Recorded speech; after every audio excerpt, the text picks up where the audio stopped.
아가, 네 친정엄마가 사준 20억짜리 아파트 시누이한테 넘기고 너희가 낡은 빌라로 들어가라. 가족끼리 그 정도는 양보해 줄 수 있지? 옆에 있던 남편은 이제야 장남 노릇 좀 한다며 거들먹거리고 있었어요. 기가 막혀 웃음도 안 나오던 저는 대답 대신 조용히 전화 한 통을 걸었습니다.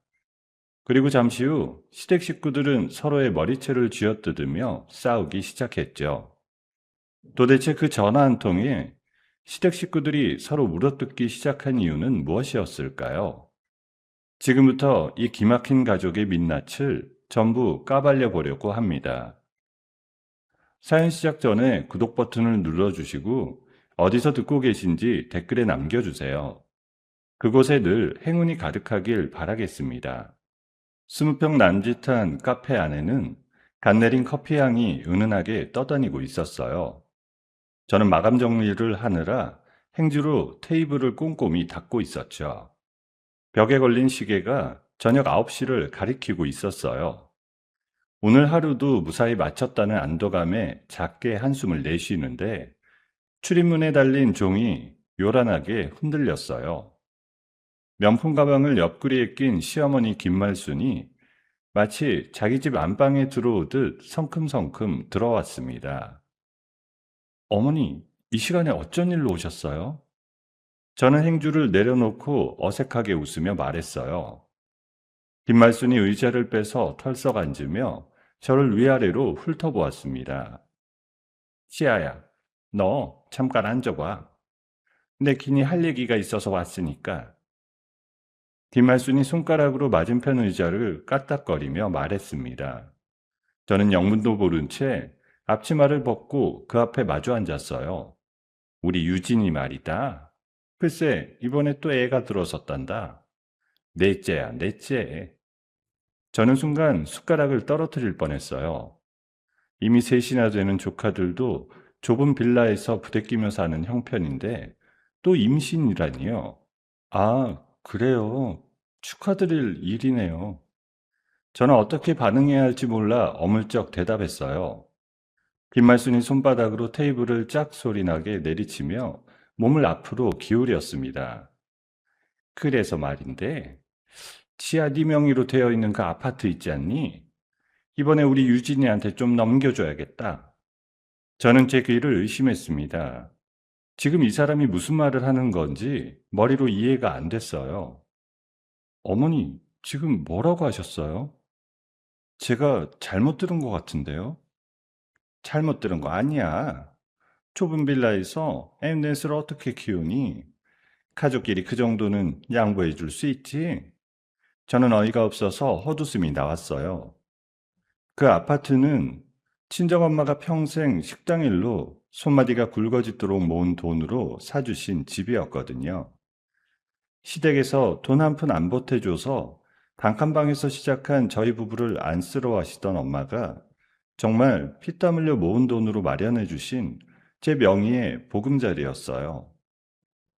어머니, 그 집은 친정엄마가 사주신 집이에요. 제 명의고요. 그걸 왜 신우이한테 넘겨야 하는 건지 저는 도저히 이해가 안 가네요. 저는 떨리는 목소리를 애써 누르며 또박또박 말했어요. 어머, 이해 좀 봐. 무슨 친정 노래를 부르고 있어. 시집 왔으면 출가 외인이고 넌 이제 우리 식구지. 네 거 내 거가 어디 있니? 그리고 너희는 애도 없잖아. 둘이 그 넓은 집에서 뒹굴거리는 거 보면 내가 다 미안해서 그러지. 김말순이 혀를 끌끌 차며 저를 한심하다는 눈빛으로 쏘아봤어요.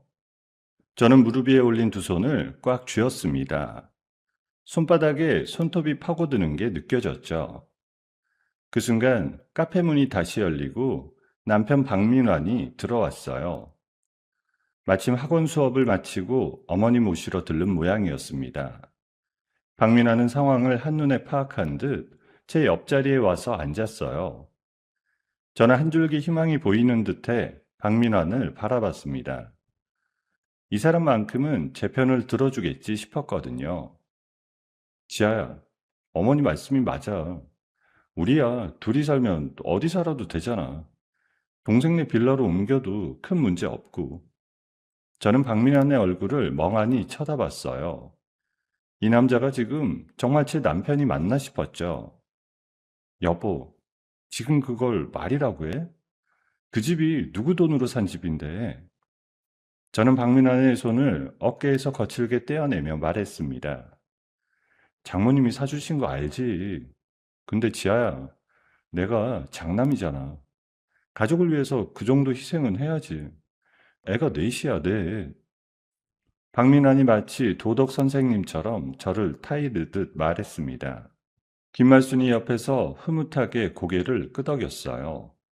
역시 우리 아들이 효자야. 그래, 지아 너도 우리 민환이 본받아야 된다. 내가 그동안 너 아기 안 낳는 것도 다 봐줬는데 이 정도는 해야 사람 돌이지.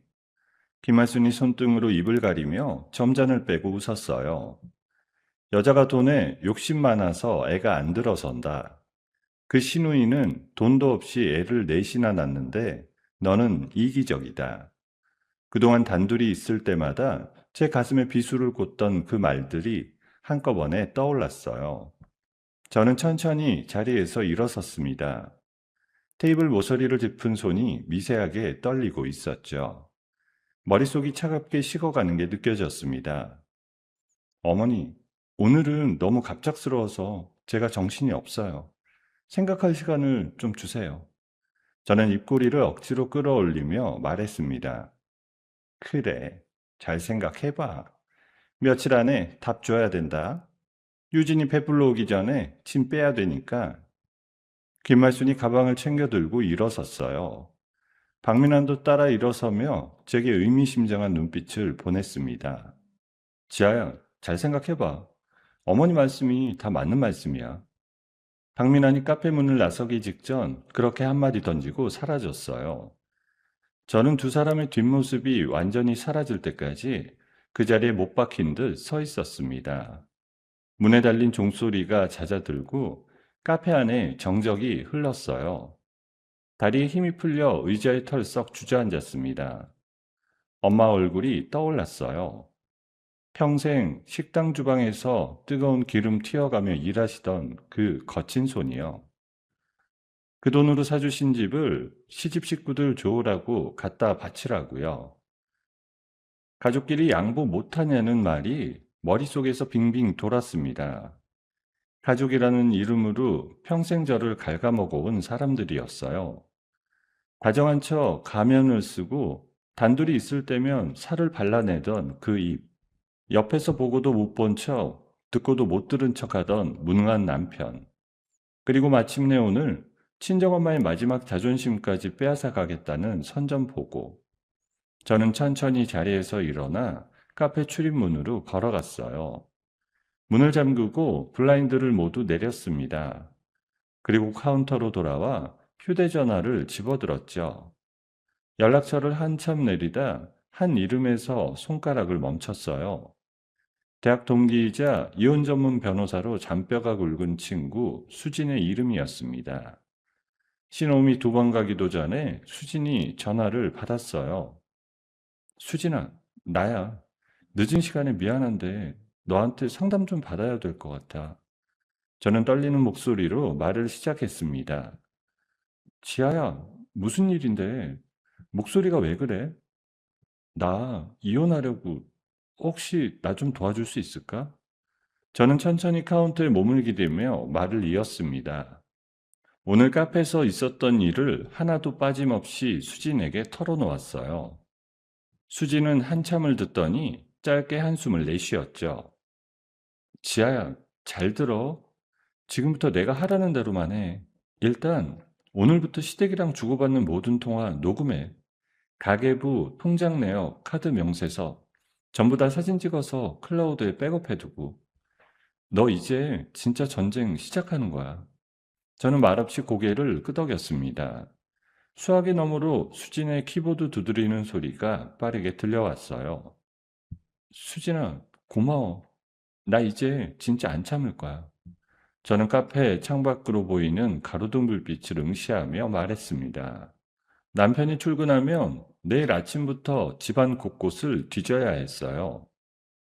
그동안 시댁이 우리 부부에게서 야금야금 빼간 돈의 흔적들이 분명 어딘가에 남아있을 테니까요. 저는 휴대전화를 내려놓고 깊게 숨을 들이마셨습니다. 거울에 비친 제 얼굴이 보였어요. 낯선 얼굴이었죠. 지금까지의 윤지아는 오늘 밤 이 카페 안에서 죽었습니다. 내일부터는 다른 사람으로 살 거예요. 다음날 아침, 박민환이 출근하자마자 저는 집안 곳곳을 샅샅이 뒤지기 시작했습니다. 서랍 깊숙이 처박혀 있던 가계부와 통장들을 꺼내 식탁 위에 펼쳐놓았죠. 지난 5년간 시댁으로 흘러들어간 돈의 흔적들이 빼곡하게 적혀 있었어요. 시아버지 환갑이라며 가져간 돈, 시동생 유진이 첫째 돌잔치 비용, 둘째 백일상, 셋째 출산 축하금, 김말순의 계모임 회비까지. 저는 떨리는 손으로 휴대전화 카메라를 들어 한 장 한 장 꼼꼼히 찍어두었어요. 수진이 말한 대로 클라우드에 차곡차곡 백업해두고 USB 2개에 따로 옮겨 담았어요. 그렇게 사흘이 지난 토요일 오후, 박민환이 서류 봉투 하나를 들고 거실로 들어왔습니다. 지아야, 어머니가 도장 받아오라셔. 인감증명서랑 같이. 박민환이 식탁 위에 봉투를 툭 던지며 말했어요. 저는 식탁 의자에 앉은 채 그 봉투를 가만히 내려다봤습니다. 아파트 명의 이전 서류였어요. 여보, 나는 이 집 못 넘겨. 저는 봉투를 손가락으로 밀어내며 또박또박 말했습니다. 박민환의 얼굴이 순식간에 일그러졌어요. 뭐라고? 지금 너 정신이 있는 거야, 없는 거야? 어머니 말씀을 거역하겠다는 거야, 지금? 박민환이 의자를 거칠게 빼면서 자리에 앉았습니다. 거역이고 뭐고 친정엄마가 사주신 집이야. 내가 왜 시동생한테 그 집을 넘겨야 돼? 말이 되는 소리를 해. 저는 박민환의 눈을 똑바로 쳐다보며 말했어요. 박민환의 눈에 핏발이 서리는 게 보였습니다. 좋아. 그럼 너 이혼할 각오 됐어? 카페도 내가 그동안 옆에서 도와준 거 다 알고 있지? 권리금의 지분 절반은 내 거야. 너 그거 알고 있어. 박민환이 식탁을 주먹으로 쾅 내리치며 소리쳤어요. 저는 속으로 헛웃음이 나왔습니다. 도와주긴 뭘 도와줘요? 카페 오픈할 때부터 지금까지 단 한 번도 손에 행주 한 번 쥐어본 적이 없는 사람이었습니다. 도와줬다고?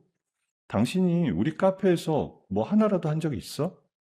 손님 응대를 해봤어? 설거지를 해봤어? 학원 끝나고 와서 소파에 누워 핸드폰만 봤잖아. 저는 손가락 하나하나 꼽으며 말했어요. 내가 정신적으로 내조했잖아. 남편이 옆에 있어준 게 그게 보탬이지. 법적으로 따져봐. 절반은 내 거야. 박민환이 의자를 박차고 일어났습니다. 그러더니 침실로 들어가 짐을 챙기는 소리가 들려왔죠. 저는 그 자리에 가만히 앉아 식탁 위에 놓인 서류 봉투를 응시했어요.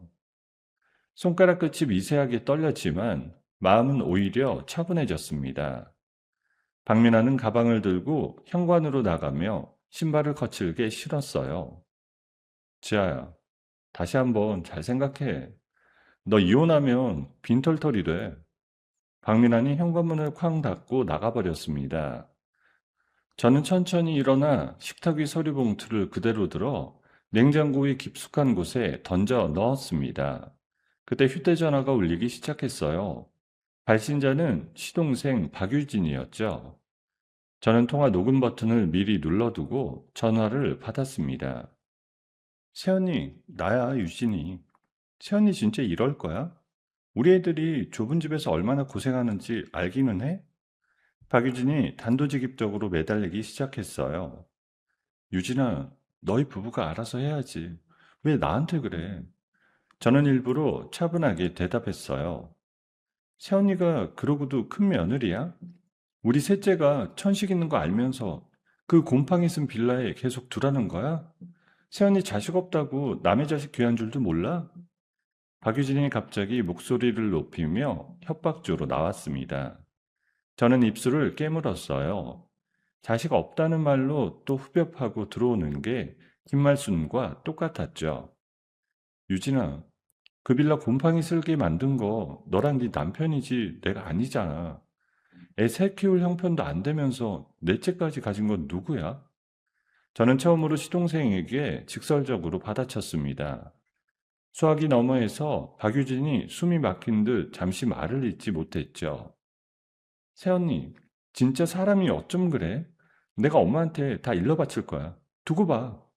박유진이 욕설에 가까운 말을 내뱉고 전화를 끊어버렸습니다. 저는 휴대전화를 식탁 위에 내려놓고 통화 녹음 파일을 확인했습니다. 또 하나의 증거가 차곡차곡 쌓이고 있었어요. 월요일 아침, 저는 수진의 사무실에 앉아 있었습니다. 책상 위에는 그동안 모은 자료들이 펼쳐져 있었고, 수진은 안경을 고쳤으며 서류를 한 장씩 넘기고 있었어요.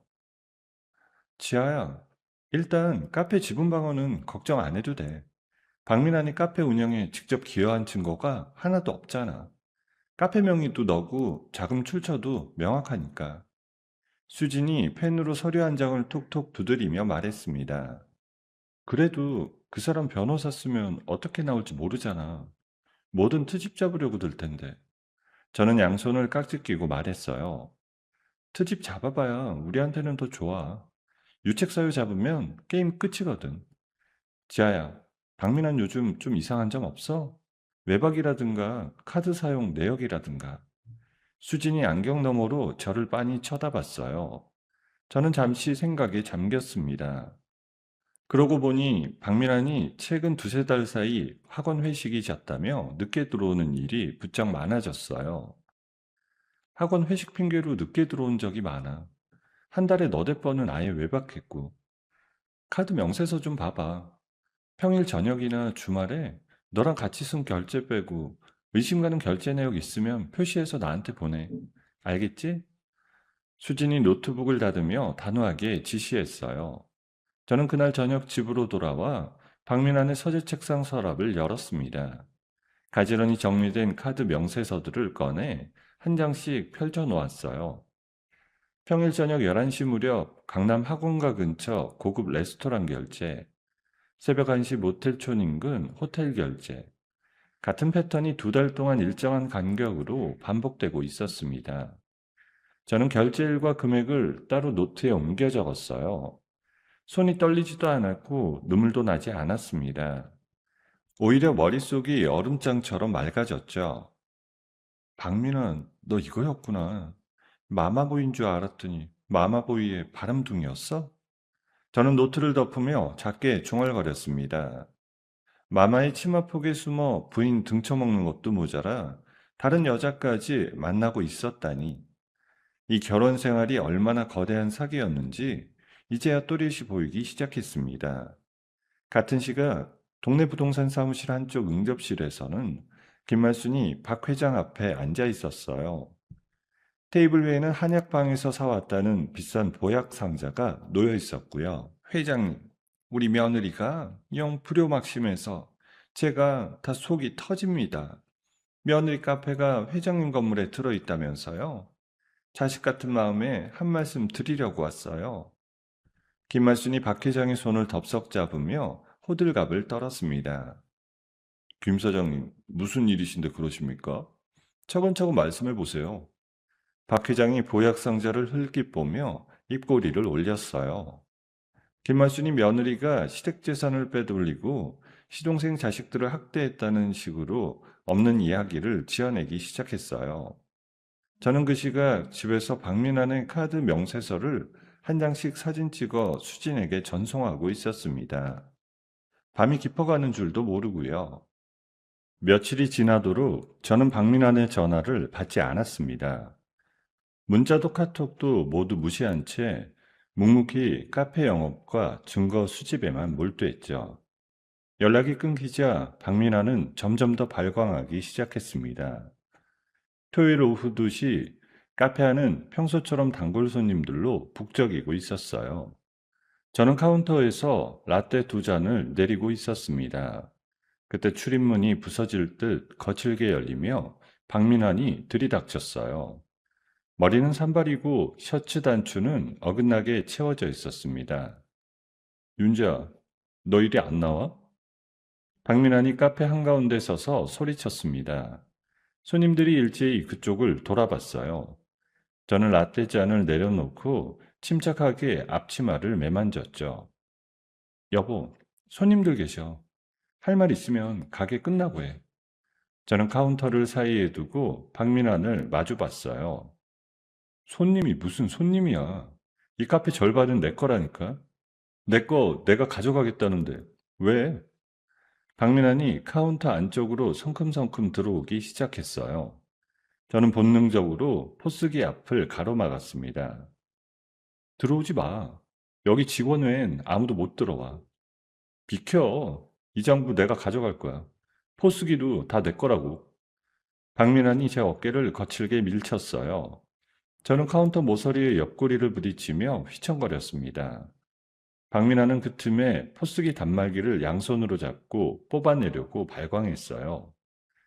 선이 끊어지면서 단말기가 바닥으로 곤두박질 쳤습니다. 플라스틱 깨지는 소리가 카페 안을 가득 채웠어요. 손님 중 한 분이 자리에서 벌떡 일어났습니다. 사장님, 괜찮으세요? 이 사람 누굽니까? 남자 단골 손님이 박민환을 막아서며 외쳤어요. 빠져요, 아저씨.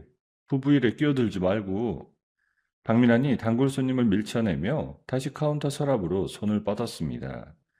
장부가 들어있는 서랍이었어요. 저는 카운터 위에 놓여있던 도자기 컵 하나가 밀려 떨어지는 걸 봤습니다. 박민환이 거칠게 서랍을 잡아당기며 진열대까지 흔들었어요.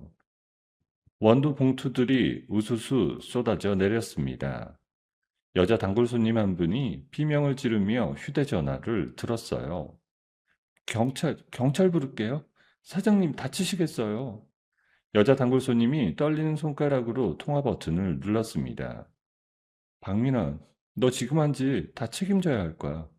여기 CCTV 다 찍히고 있는 거 알지? 저는 천장 모서리에 달린 카메라 4대를 차례로 가리키며 말했습니다. 박민환의 시선이 카메라를 따라 흔들렸어요. 그제 정신이 좀 드는지 멈칫했지만 이미 늦은 뒤였습니다. 손님들은 모두 가방을 챙겨 카페 밖으로 빠져나가고 있었어요. 10분도 안 되어 경찰관 2명이 카페로 들어왔습니다. 박민환은 갑자기 태도를 싹 바꾸더니 머리를 매만지기 시작했어요. 아, 경찰관님, 이거 그냥 부부싸움이에요. 신고할 일까지는 아닌데 와이프가 좀 예민해서요. 박민환이 멋쩍게 웃으며 경찰관에게 다가갔어요. 저는 곧장 카운터 안쪽 모서리로 가서 CCTV 녹화 화면을 띄웠습니다. 경찰관님, 이거 부부싸움 아니에요. 영상 보시면 다 나옵니다. 저는 마우스를 클릭해 방금 녹화된 영상을 처음부터 재생했어요. 박민환이 손님 밀치고 포스기 박살내고 진열대 흔드는 장면이 또렷하게 찍혀 있었죠.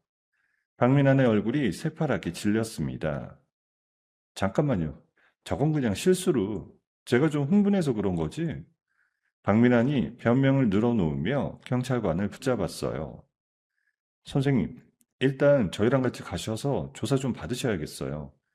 사장님, USB나 메모리에 영상 따로 저장해 주실 수 있을까요? 젊은 경찰관이 수첩을 꺼내며 말했습니다.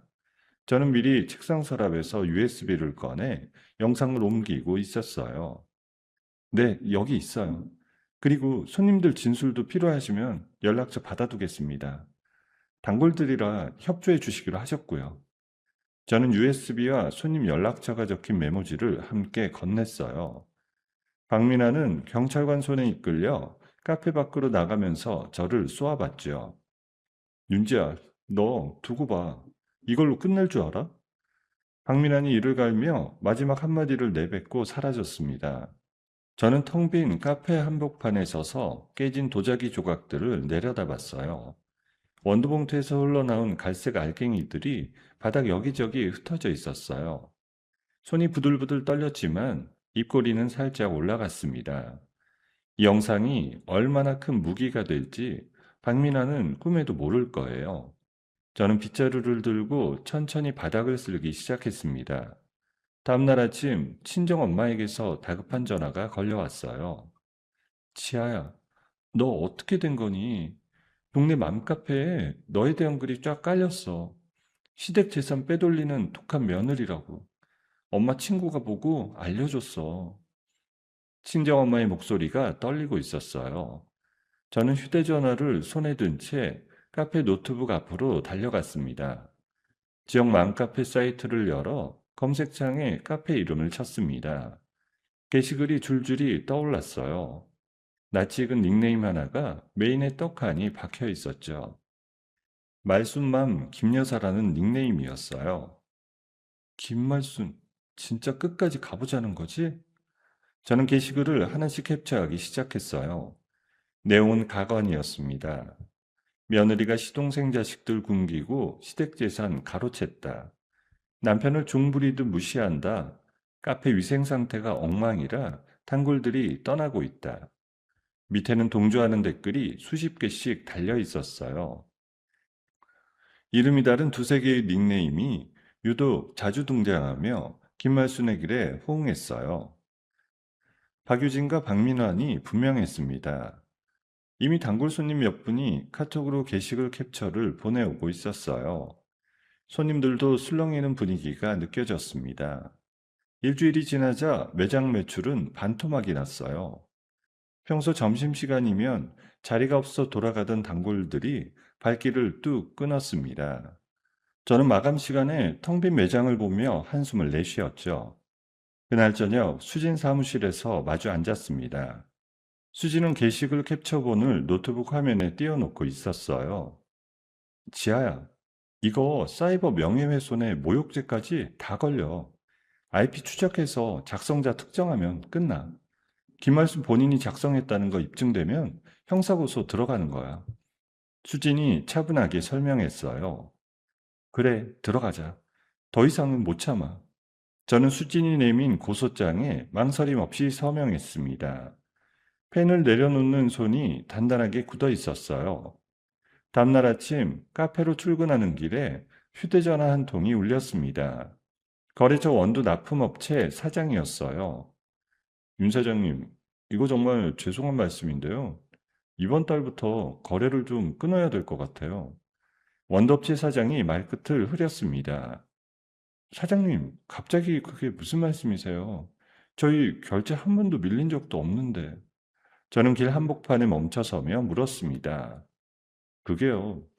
윤 사장님 카페가 곧 문 닫는다는 소문이 돌아서요. 미수금 떼일까봐 본사 방침이 그렇게 나왔습니다. 죄송합니다. 원두업체 사장이 황급히 전화를 끊어버렸어요. 저는 휴대전화를 손에 쥔 채 멍하니 길에 서 있었어요. 박민환이었습니다. 학원 강사들 인맥으로 거래처에 손을 쓴 거였죠. 비열한 짓도 이런 비열한 짓이 없었습니다. 새 거래처를 찾아 사방팔방 전화를 돌렸지만 모두 거절당했어요.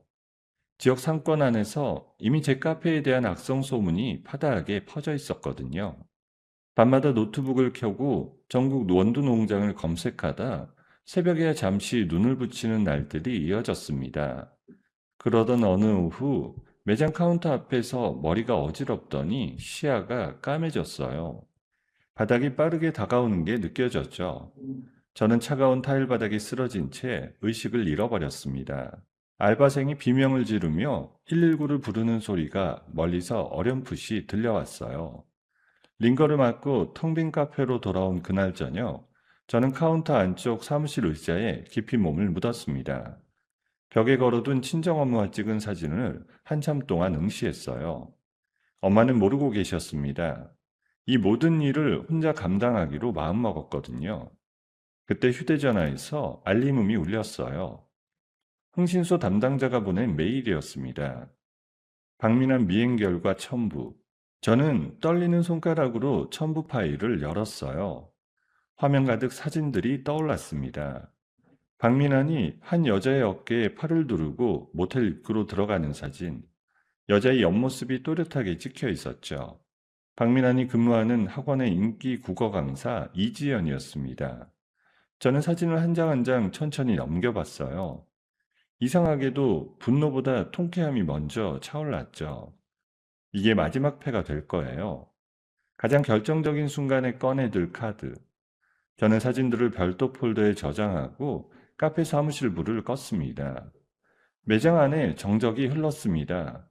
내일은 또 어떤 하루가 펼쳐질지 모르겠지만 이젠 두렵지 않았어요.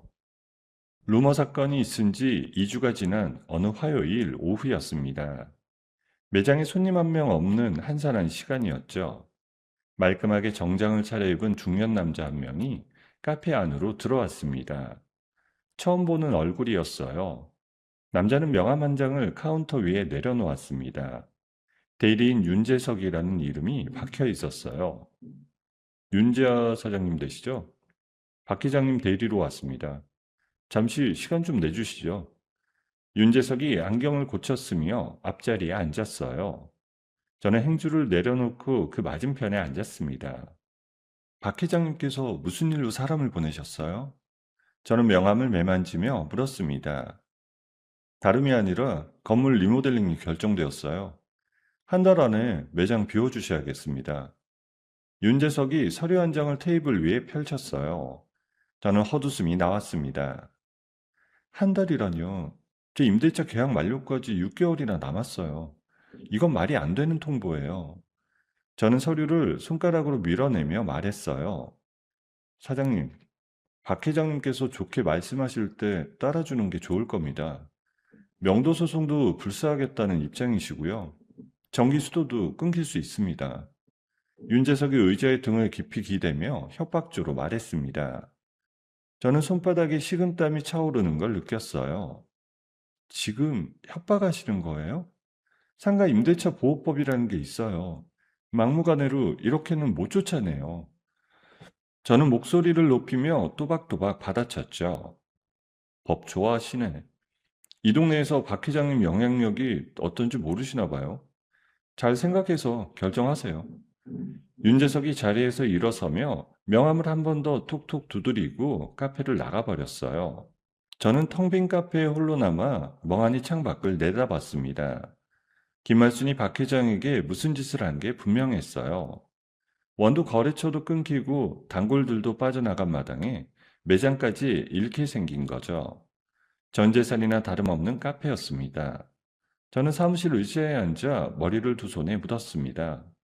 눈물이 차올랐지만 흘러내리지는 않았어요. 이걸로 정말 끝인가 싶었죠. 저녁 7시 무렵 마감 정리를 위해 짐을 챙기고 있는데 카페 출입문이 조용히 열렸습니다. 저는 고개를 들어 손님을 맞이하려다 멈칫했어요. 말끔한 회색 슈트에 단정한 헤어스타일을 한 남자가 서 있었습니다.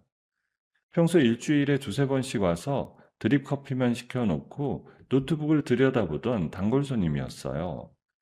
이름도 모르는 사이였지만 인사 정도는 나누던 분이었습니다. 남자는 평소처럼 창가 자리에 앉지 않고 카운터로 곧장 다가왔어요. 윤 사장님, 잠시 앉아서 이야기 좀 나눌 수 있을까요? 강태경이라고 합니다. 강태경이 가죽 서류 가방을 테이블 위에 올려놓으며 말했어요. 아, 손님, 무슨 일이세요? 지금 마감 시간이라. 저는 어색하게 미소를 지으며 앞자리에 앉았어요. 강태경이 명함 한 장을 제 앞에 내밀었습니다. 이름 옆에 익숙한 회사 로고가 박혀 있었어요.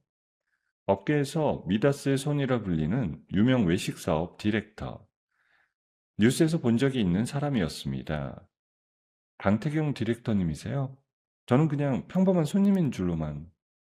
저는 명함을 두 손으로 받아들며 더듬더듬 말했어요.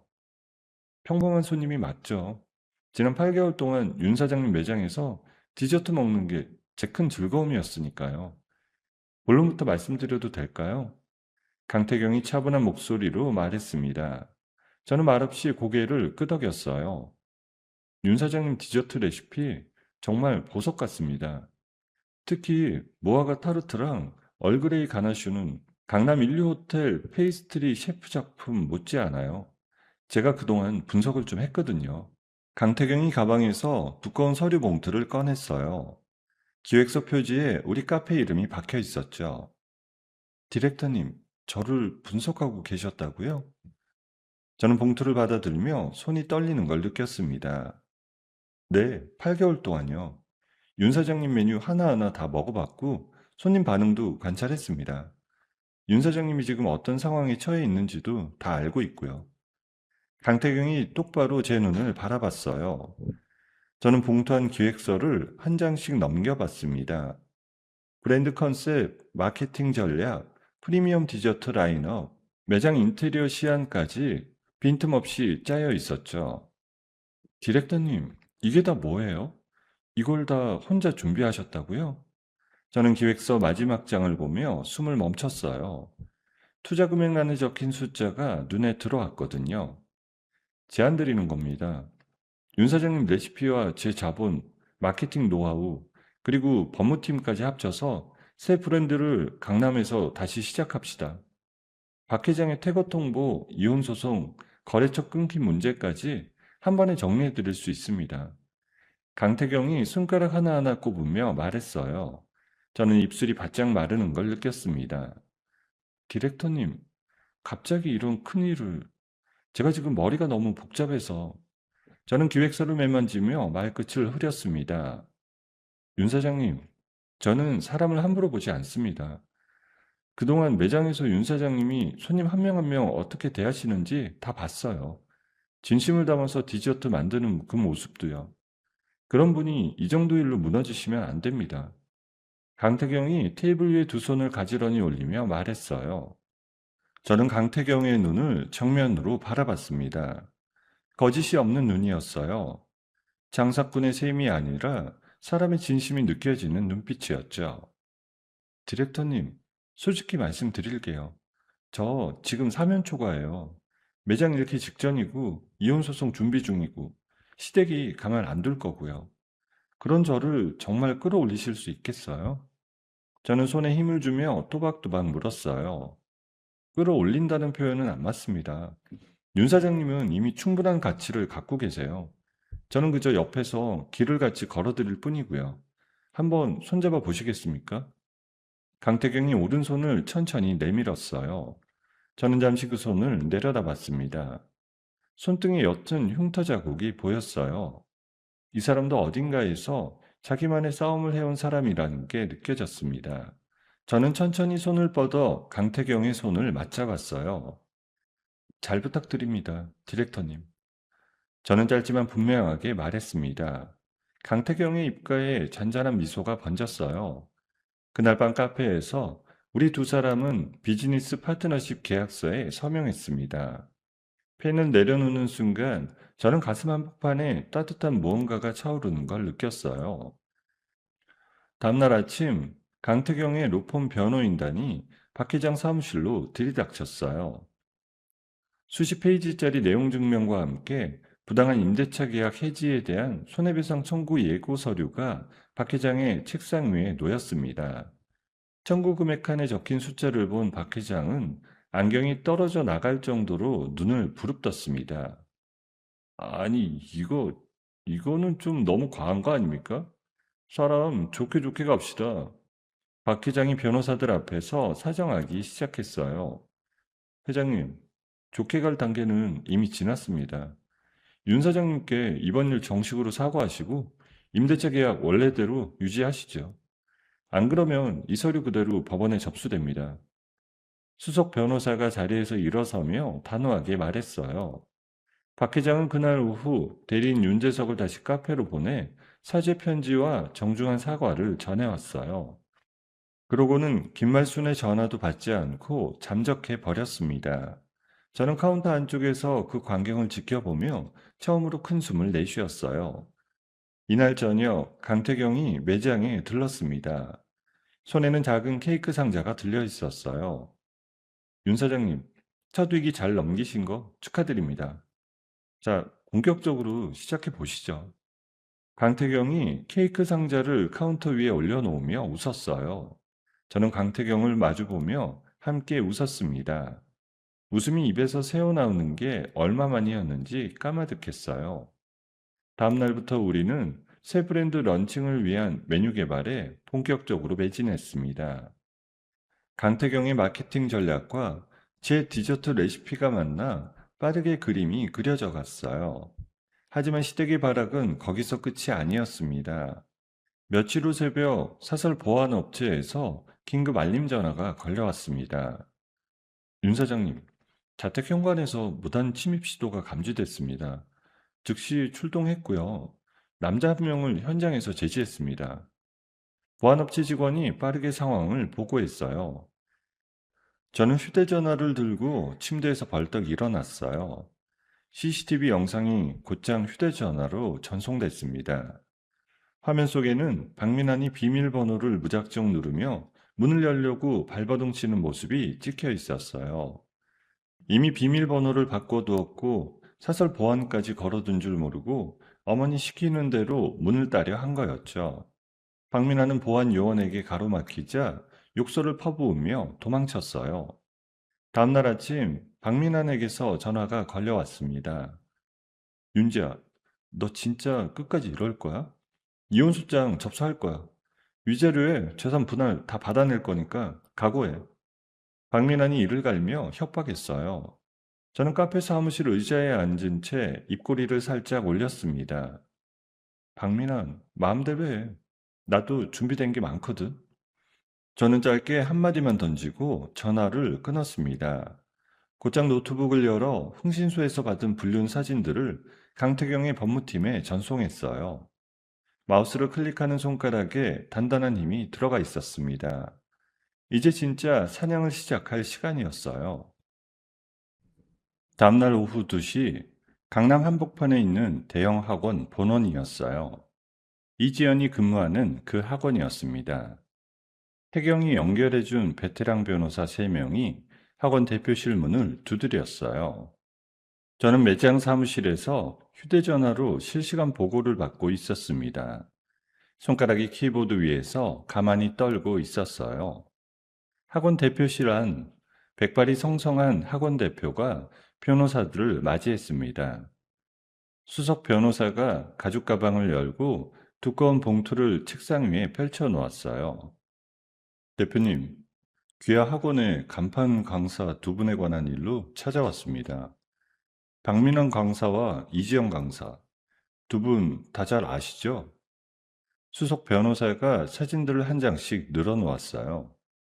아니, 이게 무슨, 이 사진은 어디서 난 겁니까? 학원 대표가 안경을 고쳤으며 사진들을 들여다봤어요. 박민환과 이지연이 모텔 입구로 들어가는 사진, 손을 잡고 식당에서 식사하는 사진, 차 안에서 입을 맞추는 사진까지 빠짐없이 늘어져 있었어요. 합법적으로 확보된 증거자료입니다. 이지영 강사는 지금 학원 메인 강좌의 간판이지요. 학부모들이 이 사실을 알게 되면 어떤 일이 벌어질지 짐작하시리라 봅니다. 수석 변호사가 다리를 꼬며 차분하게 말했습니다. 학원 대표가 비서를 시켜 2사람을 즉각 호출했어요. 10분도 안 되어 박민환이 대표실로 들어왔습니다. 테이블 위에 펼쳐진 사진들을 본 순간 박민환의 얼굴이 새하얗게 변했어요. 대표님, 이건 다 오해입니다. 잠깐만요. 박민환이 다리에 힘이 풀린 듯 휘청거렸어요. 뒤이어 들어온 이지연도 사진을 보고는 눈을 질끈 감았어요. 어떻게 이럴 수가... 이지연이 손으로 입을 틀어막으며 주저앉았습니다. 박민환 강사, 이지연 강사, 자네들 도대체 무슨 짓을 하는 거야? 학원 이미지가 어떻게 되는지 생각이 나고 이런 짓을 한 건가? 학원 대표가 책상을 쾅 내리치며 호통쳤어요. 박민환은 그 자리에 무릎을 꿇고 변호사들 앞에서 손을 빌었습니다. 변호사님, 제발 부탁드립니다. 이 사실이 학원에 알려지면 저 위약금만 수억 대예요. 이지연 선생님도 마찬가지고요. 우리 다 끝납니다. 한 번만, 딱 한 번만 봐주십시오. 박민환이 무릎 걸음으로 변호사 앞에 다가가 바짓단을 붙잡았어요. 수석 변호사는 그 손을 차갑게 떼어내며 휴대전화를 들었습니다. 윤 사장님께 보고 드리겠습니다. 잠시만요. 수석 변호사가 제게 전화를 걸어왔어요. 저는 통화 버튼을 눌렀습니다. 변호사님, 박민환이 무릎 꿇었나요? 저는 일부러 천천히 물었어요. 네, 사장님. 두 사람 모두 비밀로 해달라고 매달리고 있습니다. 어떻게 하시겠습니까? 저는 잠시 눈을 감고 숨을 고른 뒤 입을 열었습니다. 변호사님, 조건 그대로 진행해 주세요. 아파트 명의 완전 보전, 박민환이 몰래 모은 비자금 주식이랑 현금 다 토해내고요. 위자료 청구 가능한 최대 금액으로 잡고요. 재산분할 청구 포기각서 받으시고요. 저는 한 글자 한 글자 또박또박 말했습니다. 알겠습니다. 그리고 사장님께서 말씀하신 위약 조항도 명시하겠습니다. 네, 꼭 넣어주세요. 향후 저나 제 사업장에 조금이라도 피해를 입히거나 접근할 경우 비밀 유지 합의 즉각 파기, 그 순간 학원에도 학부모 커뮤니티에도 모든 자료 다 풀린다고요. 거기에 도장 찍어야 끝납니다. 저는 의자에서 천천히 일어서며 말했습니다. 완벽한 방어벽이네요. 진행하겠습니다. 수석 변호사가 통화를 끊고 박민환에게 서류를 내밀었어요. 다 사인할게요. 제발 학원에만 알리지 말아주세요. 박민환이 펜을 받아들고 손을 부들부들 떨었습니다. 이지연도 옆에서 어깨를 들썩이며 사인을 마쳤어요. 서류 위에 두 사람의 도장이 찍히는 순간 학원 대표실 안에는 무거운 침묵이 내려앉았습니다. 박민환이 서류를 받아든 뒤 멍한 눈으로 천장을 올려다봤어요. 학원에서 나오자마자 박민환은 곧장 어머니 김말순에게 전화를 걸었습니다. 저는 그 통화 내용을 그날 저녁 보안 카메라가 설치된 친정엄마 동네 골목에서 알게 됐어요. 김말순과 박유진이 박민환을 기다리고 있었거든요. 너 지금 뭐라고 했니? 위자료에 피자금까지 다 토해냈다고? 재산분할도 포기했다고? 너 미친 거 아니야? 김말순이 박민환의 멱살을 움켜잡으며 소리쳤어요. 어머니, 그게 사정이 있어서요. 그냥 좀 봐주세요. 박민환이 고개를 푹 숙이고 말끝을 흐렸습니다. 오빠, 너 진짜 뭐 한 거야?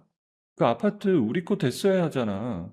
너 때문에 우리 애들은 이제 어떻게 살아? 박유진이 오빠 등을 주먹으로 마구 때렸습니다. 박민환은 한마디도 변명하지 못한 채 입을 꾹 다물었어요. 자신의 추악한 외도가 들통났다는 사실을 어머니와 동생에게는 죽어도 말할 수가 없었거든요.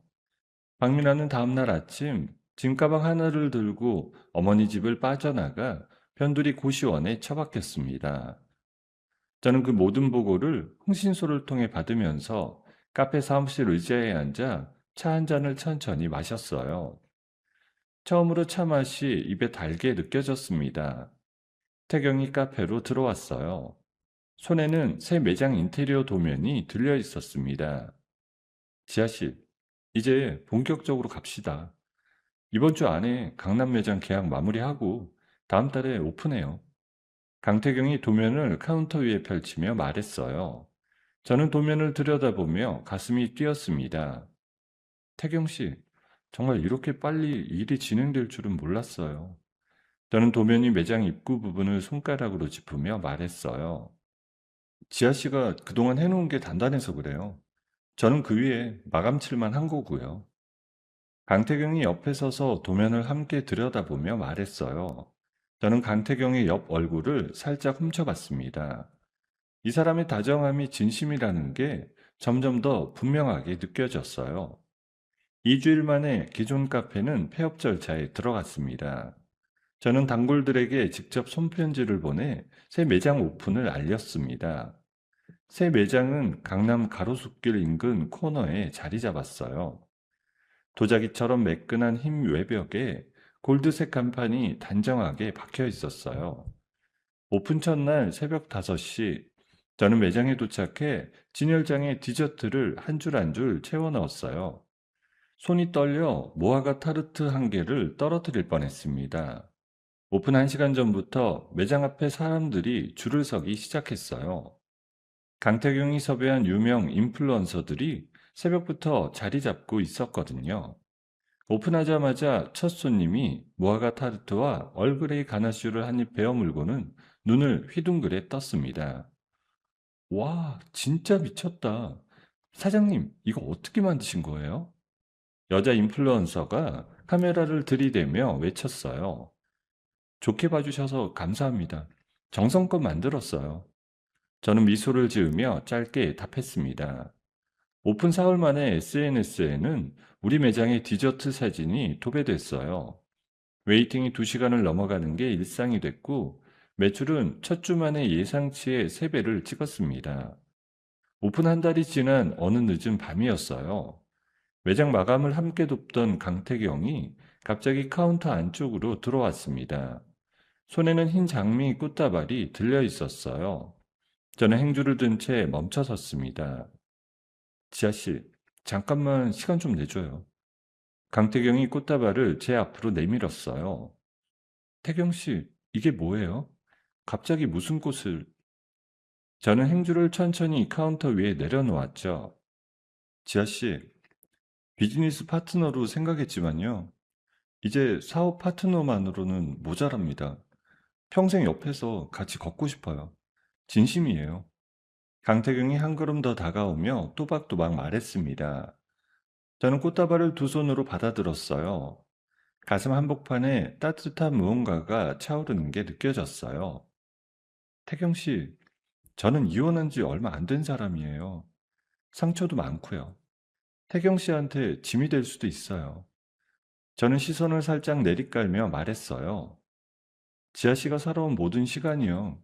저한테는 짐이 아니에요. 그 시간이 만든 지금의 지아 씨를 좋아하는 겁니다. 강태경이 제 두 손을 자기 손으로 감싸주었어요. 저는 강태경의 눈을 정면으로 마주봤습니다. 눈 안에 거짓이라곤 한 톨도 없었어요. 태경 씨, 저도요. 같은 마음이에요. 저는 짧게 그러나 분명하게 말했습니다. 강태경의 입꼬리가 천천히 올라갔어요. 매장안 조명이 우리 두 사람의 그림자를 길게 늘어뜨리고 있었습니다. 그날 밤 저는 매장 문을 잠그고 강태경과 함께 한적한 도로를 따라 걸었어요. 강태경의 손이 제 손을 살며시 잡아왔습니다. 손이 따뜻했어요.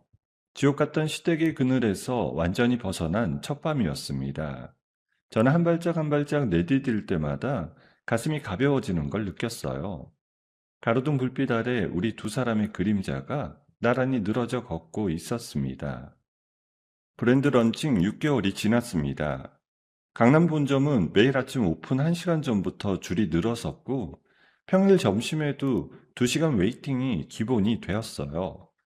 매출은 한 달 단위로 갱신을 거듭했고요. 그러던 어느 화요일 아침 사무실로 한 통의 전화가 걸려왔습니다. 대형 백화점 명품관 본부장이었어요. 이른바 국내 최고급으로 꼽히는 그 백화점이었어요. 윤 대표님, 저희 본관 1층 핵심 자리에 2달간 팝업 스토어를 입점시키고 싶습니다. 시간 되시면 다음 주에 미팅을 잡고 싶어요. 본부장이 부드러운 목소리로 제안했습니다. 저는 전화기를 든 채 자리에서 천천히 일어섰어요. 본관 1층이라고 하셨어요? 그 자리는 명품 잡화 브랜드만 들어가는 곳 아닌가요? 저는 떨리는 목소리를 애써 누르며 물었습니다. 맞습니다, 대표님. 이번 봄 시즌에 라이프스타일 콜라보를 기획 중이고요. 대표님 브랜드가 첫 주자로 적합하다고 판단했어요. 본부장이 단호하게 답했어요. 저는 통화를 끊고 곧장 강태경에게 달려갔습니다. 태경은 사옥 회의실에서 가맹사업 미팅을 주재하고 있었어요. 태경 씨, 명품관에서 연락 왔어. 본관 1층 팝업 2달. 저는 회의실 문을 살짝 열고 떨리는 목소리로 말했어요. 강태경이 자리에서 천천히 일어섰습니다. 그래, 결국 들어왔구나. 지아씨, 이제 진짜 시작이에요. 강태경이 제게 다가와 어깨를 살짝 감싸 안았어요. 팝업 오픈 당일이었습니다. 새벽 4시부터 백화점 정문 앞에 사람들이 줄을 서기 시작했어요. 오픈런이라 부르기 부족함 없는 광경이었죠. 오픈 시간 10시 반, 문이 열리자 손님들이 우리 매장 쪽으로 한꺼번에 몰려들었어요. 준비해둔 한정판 무화과 타르트와 시그니처 마카롱은 2시간 만에 동이 났습니다. 오후 1시 무렵 진열장 앞에 서서 손님들에게 일일이 인사하던 저에게 한 여성 잡지 기자가 다가왔어요. 윤 대표님, 잠깐 인터뷰 가능하실까요? 5분이면 됩니다. 여기자가 녹음기를 살짝 들어보이며 물었어요. 네, 그럼요. 이쪽으로 오세요. 저는 매장 옆 작은 응접실로 기자를 안내했습니다. 대표님, 작년까지만 해도 동네 작은 카페를 운영하셨다고 들었어요. 1년도 안 돼요. 백화점 본관 1층까지 오신 비결이 뭔가요? 여기자가 펜을 들고 진지한 눈빛으로 저를 바라봤어요. 저는 잠시 숨을 고르며 창밖을 바라봤습니다. 비결이라기보다요. 가장 밑바닥일 때 누군가 제 가치를 알아봐 줬어요. 그 덕분에 다시 일어섰고요. 그게 다입니다. 저는 짧게 답했어요. 그런 분을 만나신 것 자체가 대표님 인복이세요. 좋은 기사로 정리해 드리겠습니다. 여기자가 환하게 웃으며 자리를 떴습니다. 이날 저녁 강태경이 사무실로 들어오며 두툼한 서류 봉투를 흔들었어요. 지아씨, 대박이에요. 전국 백화점 5곳에서 입점 제안 들어왔고요. 프랜차이즈 가맹본부 계약 의향서가 7군데. 다음 주에 사옥 부지 보러 가요. 강태경이 봉투를 책상 위에 펼쳐놓으며 말했어요. 저는 봉투 안에 든 서류들을 한 장씩 넘겨봤습니다. 태경 씨, 이게 다 진짜야? 6개월 전엔 매장 잃을 뻔했었는데. 저는 서류를 매만지며 말끝을 흐렸어요. 지아 씨가 만들어낸 거야. 저는 그저 자리만 만들어준 거고요. 강태경이 옆에 와서 제 어깨를 가만히 토닥였어요. 주말 점심에는 강태경의 부모님 댁에 초대받았습니다. 평창동 한적한 주택가의 아담한 단층 집이었어요. 태경의 어머니는 단한 한복 차림으로 현관에서 저를 맞이했습니다. 지아야, 어서 와. 우리 태경이가 너무 자랑해서 얼굴 한번 빨리 보고 싶었어. 태경 어머니가 제 손을 두 손으로 감싸주며 말했습니다. 저는 가슴이 뭉클해졌어요. 어머님, 늦게 인사드려서 죄송합니다. 와인 한 병 가져왔어요. 저는 두 손으로 와인을 내밀었습니다. 거실에 들어서자 태경 아버지가 신문을 내려놓고 자리에서 일어섰어요. 우리 태경이가 사람 보는 눈은 있구나. 어서 앉거라. 태경 아버지가 소파 옆자리를 손짓하며 부드럽게 말했습니다. 식사 자리에서 태경의 부모님은 결혼 이야기 한번 꺼내지 않으셨어요. 대신 제가 어떤 디저트를 좋아하는지, 요즘 어떤 책을 읽는지, 친정엄마는 잘 계신지 같은 소소한 이야기들만 물으셨어요. 지아야, 사람마다 자기 속도가 있는 거란다. 우리는 너 자체로 좋아. 부담 갖지 말고 편하게 와. 태경 어머니가 제 손등을 가만히 토닥이며 말씀하셨죠. 저는 식탁 아래로 강태경의 손을 살며시 잡았습니다. 태어나서 처음으로 가족이라는 따뜻함을 온몸으로 느낀 시간이었어요. 같은 시각 외곽 변두리의 낡은 반지하 빌라에서는 정반대의 풍경이 펼쳐지고 있었습니다. 박유진 부부의 빌라가 결국 경매로 넘어가 버렸거든요. 내 아파트를 빼앗아 빚을 청산하려던 헛된 꿈이 무산된 후 이자를 감당하지 못한 결과였습니다. 박유진은 갈 곳이 없자 아이 넷을 데리고 김말순의 좁은 반지하로 무작정 밀고 들어갔어요. 방 두 칸짜리 반지하에 어른 셋과 아이 넷이 들어찼습니다. 며칠 뒤 박민환마저 고시원 비용을 감당하지 못해 짐가방 하나를 들고 어머니 집 현관문을 두드렸어요. 너는 또 뭐야? 학원에서 위약금 폭탄 맞은 주제에 무슨 면목으로 들어와? 김말순이 박민환의 가슴을 손바닥으로 밀치며 소리쳤어요. 어머니, 어머니까지 이러시면 저는 어떻게 살아요? 박민환이 무릎을 꺾으며 주저앉았어요. 오빠, 진짜 너무한다. 우리 애들 잘 데도 없는데 오빠까지 들어오면 어떡해? 박유진이 맏딸 머리를 빗기다 말고 빗을 내던졌어요. 조카들은 어른들 고함 사이에서 울다 지쳐 잠이 들었습니다.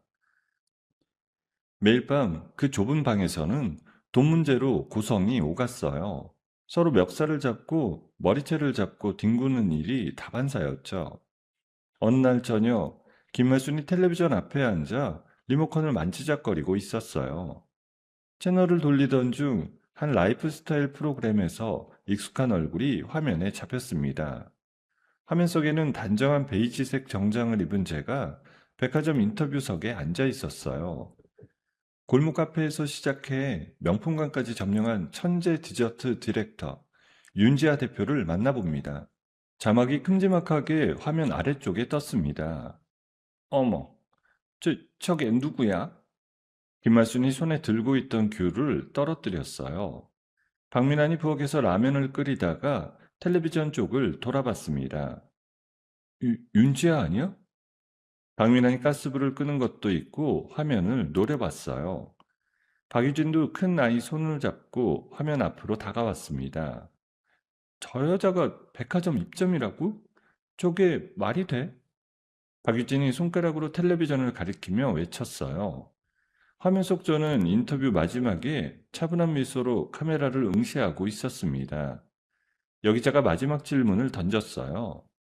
대표님, 지난 1년이 어땠는지 한마디로 표현해 주신다면요? 여기자가 마이크를 가까이 댔습니다. 잃은 것보다 얻은 게 훨씬 많은 시간이었어요. 지난 시간이 저를 더 단단하게 만들었습니다. 화면 속 제가 또박또박 답했어요. 김말순이 분에 못 이겨 리모컨을 텔레비전을 향해 집어 던졌습니다. 리모컨이 텔레비전 화면 모서리에 부딪히며 액정에 길게 금이 갔어요.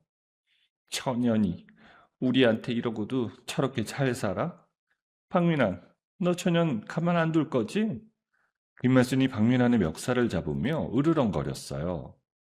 어머니, 가만 안 두면요. 박민환이 입술을 깨물며 어머니의 손을 떼어냈죠. 오빠, 우리가 다 같이 망했는데 저 여자만 잘 사는 거 못 봐. 어떻게든 끌어내려야지. 박유진이 박민환의 등을 흔들며 외쳤어요. 박민환은 한참 동안 아무 말도 하지 못하고 깨진 텔레비전 화면을 노려봤습니다. 학원에서 잘리고 위약금에 짓눌리고 어디 갈 곳도 없는 처지에서 화면 속 빛나는 제 모습을 본 그 순간 박민환의 눈빛이 서서히 바뀌었어요. 질투인지 광기인지 분간이 안 되는 빛이 어렸습니다. 어머님, 어머니 한 번만 도와주시면 돼요. 전현 무릎 꿇리는 거. 박민환이 어머니에게 가까이 다가가며 속삭였습니다. 뭔데? 말해봐. 김말순이 아들의 어깨를 그어주며 물었습니다. 박민환은 어머니의 귓가에 입을 가까이 대고 무언가를 한참 동안 속삭였어요. 이야기를 듣던 김말순의 입가에 서늘한 미소가 번지기 시작했습니다. 박유진은 두 사람을 번갈아 바라보며 침을 꿀꺽 삼켰어요. 방 한쪽에서는 조카들이 깊이 잠들어 새근새근 숨을 내쉬고 있었어요. 같은 시각 저는 강태경과 함께 사업부지 후보지를 둘러보고 있었습니다. 해가 지는 한강변에서 강태경의 어깨에 머리를 살짝 기댄 채로요. 저는 모르고 있었습니다. 낡은 반지 앞방 한 구석에서 어떤 음모가 자라나고 있는지를요. 팝업 스토어 성료 한 달이 지난 평일 점심시간이었어요. 강남 본점은 평소처럼 발 디딜 틈 없이 붐비고 있었죠.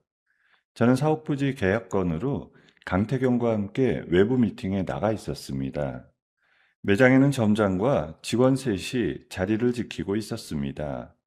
오후 1시 무렵 출입문이 열리며 검은 마스크에 모자를 푹 눌러쓴 중년 여자와 짙은 선글라스를 낀 남자가 매장 안으로 들어왔습니다. 두 사람은 매장 가장 안쪽 구석에 자리를 잡고 시그니처 무화과 타르트와 얼그레이 가나슈를 주문했어요. 직원이 케이크 2접시를 정성스럽게 가져다 주었습니다.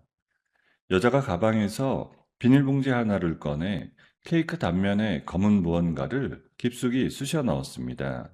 곧장 입을 틀어막고 헛구역질을 시작하더니 매장 바닥에 털썩 주저앉았어요.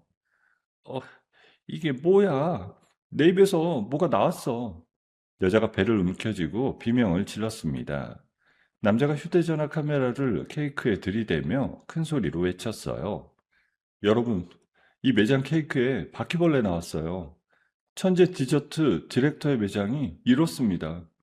남자가 매장 안을 한 바퀴 돌며 영상을 찍어댔죠. 매장은 순식간에 아수라장이 됐습니다. 손님들의 발길이 매장 밖으로 향했고 영상은 그 자리에서 SNS로 흘러나가기 시작했어요. 저는 외부 미팅 도중 점장의 다급한 전화를 받았습니다. 대표님, 큰일 났어요. 손님이 케이크에서 바퀴벌레가 나왔다고 매장에 들어누웠습니다. 어떤 남자가 영상 인터넷에 올렸어요. 점장이 울먹이며 보고했습니다. 점장님, 침착하시고요. CCTV 절대 건드리지 마세요. 곧 갈게요. 저는 빠르게 지시를 내렸어요. 매장에 도착했을 때는 이미 식약처 조사관이 식자재를 봉인하고 있었습니다. 윤 대표님, 추가 조사가 끝날 때까지 영업정지 처분 들어갑니다. 식약처 조사관이 통보서를 내밀었어요. 저는 통보서를 받아들고 텅 빈 매장을 둘러봤습니다. 알겠습니다. 모든 조사에 협조하겠습니다. 저는 또박또박 대답했습니다. 문제는 그날 저녁부터였어요. 사이버 레카 유튜버들이 영상을 받아 자극적인 썸네일로 올렸고 조회수가 시간 단위로 치솟았습니다. 다음날 아침 백화점 두 곳에서 계약 보류 통보가 들어왔고 가맹본부 5군데에서는 위약금 내용 증명을 보내왔어요. 회사는 순식간에 부도 직전까지 몰렸습니다. 저는 텅 빈 매장 사무실에서 책상에 머리를 묻었어요. 어깨가 들썩였지만 눈물은 나오지 않았습니다.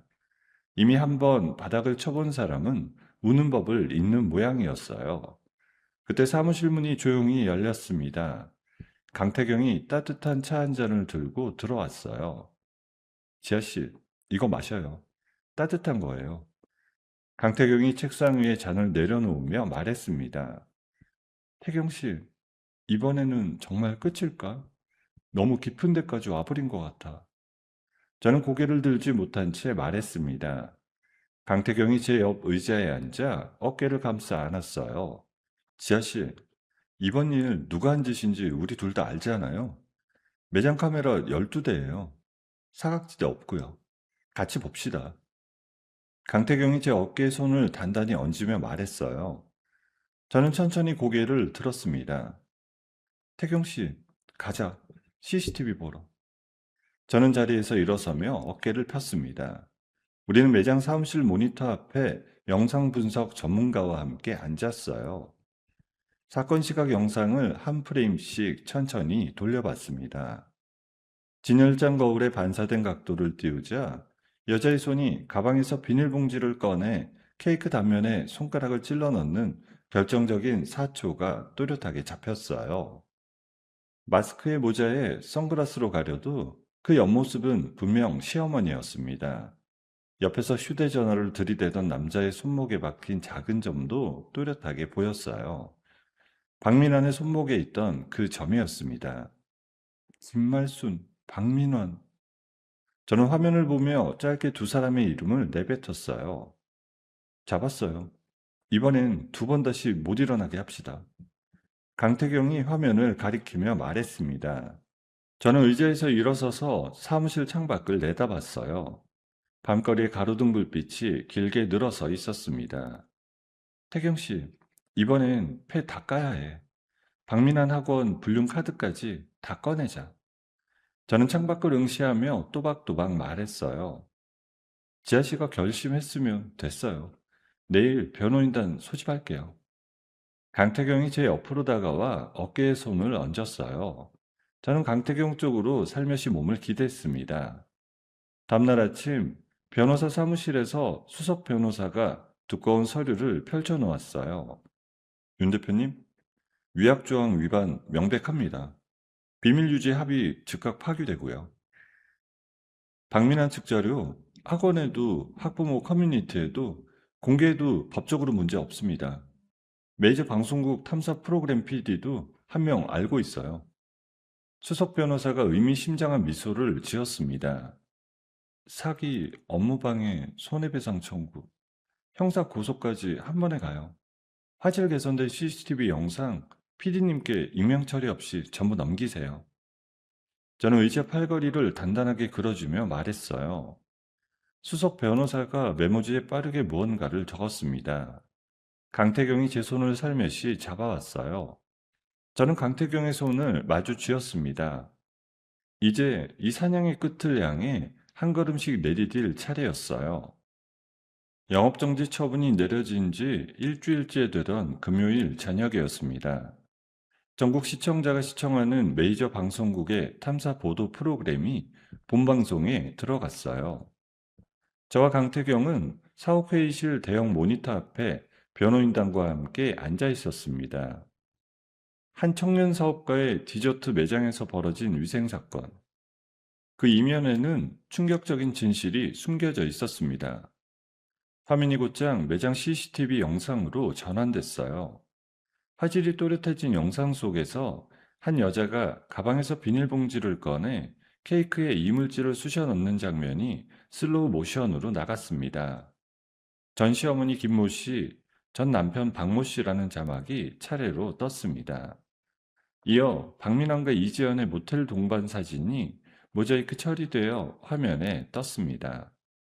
학원과 추악한 불륜이라는 자막이 큼지막하게 박혀 있었죠.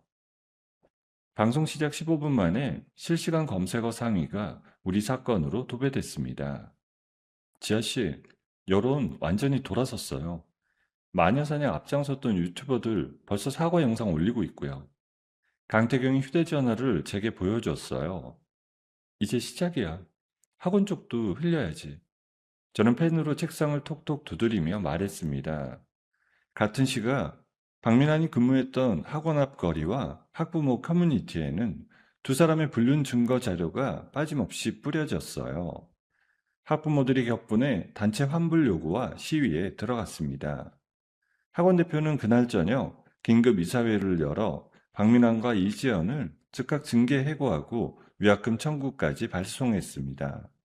다음날 새벽 경찰이 김말순의 반지하 빌라로 들이닥쳤어요. 이거 놔. 내가 무슨 죄를 졌다고? 김말순이 잠옷차림으로 발버둥을 치며 끌려 나왔어요. 박유진이 꿈에서 깬 아이들 사이로 달려나오며 비명을 질렀습니다. 엄마, 엄마 왜 이래? 박유진이 어머니를 따라가려다 경찰관에게 제지당했죠. 경찰서 조사실에서 김말순은 처음에는 부인했습니다. 수사관이 그 앞에 사진 한 장을 천천히 내려놓았어요. 박민환과 이지연이 모텔 입구에서 손을 잡고 있는 사진이었습니다. 김만순 씨 본인 아드님 사진입니다. 위약조항 위반으로 학원에 다 폭로됐어요. 아드님 어제 해고됐고요. 그리고 이번 자작극도 아드님이 함께 모의했고 둘이 통화한 녹취 다 확보했습니다. 수사관이 사진 옆에 통화 기록 사본을 내려놓았어요. 뭐? 우리 미나니가? 이게 진짜야? 김말순이 두 손으로 얼굴을 감싸주며 떨었습니다. 자신을 그토록 감싸고 돌던 아들의 추악한 외도와 그 외도 때문에 며느리 자산을 한 푼도 못 받았다는 사실을 그제야 깨달은 거였어요. 박민환, 이놈이 어떻게 나한테? 김말순이 책상을 두드리며 발광했어요. 같은 시각 사옥 회의실 문이 벌컥 열리며 박민환이 봉투 하나를 꼭 쥐고 들이닥쳤습니다. 머리는 산발이고 눈은 충혈되어 있었어요. 보안요원이 박민환의 양팔을 붙잡았습니다. 윤지야, 한 번만 살려줘. 박민환이 무릎을 털썩 꿇으며 외쳤어요. 저는 의자에 깊이 기댄 채 박민환을 내려다봤습니다. 박민환, 어머니가 카페에 들어와서 매장 박살낼 때 너는 뭐 했어? 학원 회식이라고 거짓말하고 모텔 들락거릴 때 나한테 살려달라 한 적 있어? 저는 또박또박 말했습니다. 내가 미쳤었어. 어머니가 시키는 대로만 살아서 그래. 한 번만, 정말 한 번만. 박민환이 머리를 바닥에 찌우며 흐느꼈죠. 박민환, 너랑 어머니가 직접 선택한 길이야. 누구 탓도 하지 마. 보안실, 내보내세요. 저는 보안요원에게 짧게 지시했습니다. 박민환이 끌려나가며 발버둥을 쳤어요. 박민환의 목소리가 회의실 문 너머로 점점 멀어졌습니다. 회의실 문이 닫히는 순간 저는 의자에 다시 앉아 두 손을 가만히 모았어요. 후련함도 쾌감도 없었습니다. 길고 길었던 한 시기의 끝을 마주한 듯한 평온함만이 남아있었어요. 며칠 뒤 김말순과 박민아는 업무방해, 사기, 명예훼손 혐의로 나란히 구속수감됐습니다. 징벌적 손해배상 판결까지 더해져 두 사람의 모든 재산이 가압류됐어요. 박유진은 어머니마저 끌려가자 갈 곳이 없어졌습니다. 경제적 능력이 전무한 박유진 부부는 아이 넷을 데리고 철거 직전에 판자촌으로 쫓겨났어요. 박민환과 이지연은 재판 과정에서 서로에게 책임을 떠넘기며 진흙탕 싸움을 벌였습니다. 이지연은 박민환에게 모든 잘못을 뒤집어 씌우고 자기 길을 떠나갔어요. 빚을 떠안은 박민환은 교도소 안에서도 평생 노역으로 갚아야 하는 처지가 됐습니다. 자작극 누명을 완벽하게 벗은 우리 브랜드는 위기 대응 능력을 높이 평가받게 됐어요. 영업 재개 당일 매장 앞에는 응원의 꽃다발과 손편지가 산처럼 쌓였고 매출은 영업정지 이전에 2배를 찍었습니다. 보류됐던 백화점 입점 계약과 전국 프랜차이즈 가맹 사업이 일사천리로 전개됐어요. 그 모든 풍파를 함께 해쳐온 강태경과 저는 결혼식을 올리기로 했습니다. 화려한 호텔 예식 대신 우리가 처음 브랜드 리뉴얼을 꿈꾸던 강남 본점 매장을 빌렸어요. 가까운 지인들만 모인 소박한 자리였습니다. 수진이 부케를 받으며 눈가를 훔쳤어요. 지아야, 너 진짜 잘 살았다. 정말 잘 살았어. 수진이 부케를 두 팔로 끌어안으며 울먹였습니다. 신부 입장 직전 친정엄마가 제 손을 두 손으로 감싸주셨어요. 지아야, 우리 딸, 그동안 얼마나 힘들었니? 친정엄마가 손등으로 눈가를 훔치며 말씀하셨죠. 엄마, 다 엄마 덕분이야. 엄마가 사주신 그 집이 나를 일으킨 거예요. 저는 친정엄마를 꼭 끌어안았어요. 식장에 들어서자 강태경이 단상 앞에서 환하게 웃으며 저를 기다리고 있었습니다. 지아야, 평생 옆에 있을게. 약속해. 강태경이 제 손을 잡으며 속삭였어요. 나도 평생 같이 걸어. 저는 강태경을 마주보며 답했습니다. 다음날 아침 회사 대표실 창가에 선 저는 도심을 내려다봤어요. 햇빛에 비치는 빌딩 숲이 한눈에 들어왔습니다. 누군가의 며느리로 억압받던 지난 날은 이미 흐릿한 그림자가 되어 있었어요. 오직 제 이름 석자 윤지아로 이뤄낸 이 자리에 서서 저는 깊이 숨을 들이마셨습니다. 책상 위에 놓인 다음 분기 신메뉴 개발 자료 첫 페이지에 또렷한 글씨로 사인을 남겼습니다. 대표 윤지아. 이 이름 하나로 살아갈 수 있는 시간이 이제부터 시작이라는 게 참 좋았어요. 가족이라는 이름 뒤에 숨어 누군가의 인생을 갉아먹는 사람들, 그리고 그 부당함 앞에서 눈물 대신 단단한 결심을 선택한 한 여자의 이야기였습니다. 지아가 카페 마감 정리를 하던 그 밤, 시어머니의 황당한 통보 앞에서 무너졌더라면 오늘의 윤지아는 없었을 겁니다. 참는 것이 미덕이라 배웠던 한 여자가 처음으로 자기 자신을 위해 싸우기로 결심한 그 순간, 그의 인생은 비로소 다시 쓰이기 시작했지요. 세상에는 가족이라는 이름으로 향해지는 폭력도 분명히 존재합니다. 그런 순간이 찾아왔을 때 우리에게 필요한 건 더 큰 인내가 아니라 단호한 결심이라는 사실을 윤지아가 보여주었습니다. 여러분의 곁에도 윤지아처럼 묵묵히 자기 자리를 지키며 살아가는 누군가가 있다면 따뜻한 응원의 한마디 건네보시는 건 어떨까요? 여러분, 오늘의 이야기를 어디서 듣고 계신가요?